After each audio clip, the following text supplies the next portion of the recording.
So hello everyone, welcome to my another mini blog. তো আজকে আমি তোমাদেরকে দেখাবো রবিবারের একটা স্পেশাল চিকেনের রেসিপি।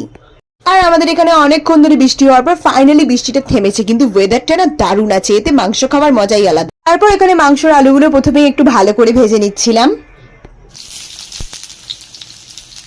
দেন মাংসর আলুগুলো ভালো করে ভাজা হয়ে গেছে, এবারে কড়ায় তেল দিয়ে দেবো। এটা হচ্ছে আদা রসুন আর 3-4টে কাঁচা লঙ্কা দিয়ে করা পেস্ট, সেটা কড়াই দিয়ে দেবো। তারপর দিয়ে দেবো হচ্ছে কোচানো পেঁয়াজ।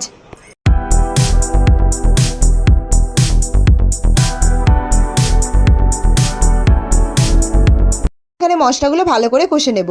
তারপর দিয়ে দিলাম কোচানো টমেটো, 1 চামচ লঙ্কা, 1/2 চামচ হলুদ আর স্বাদ মতো একটু নুন দিয়ে এটা ভালো করে জল দিয়ে মিক্স করে নিয়েছি। এবার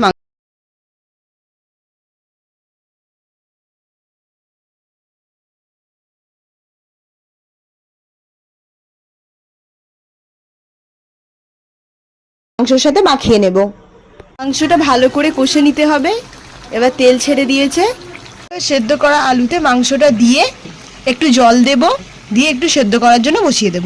দেন মাংসটা ভালো করে সেদ্ধ করে নামিয়ে নিয়েছি আর চিকেন হয়ে গেছে রেডি। তো এটাই ছিল রেসিপি।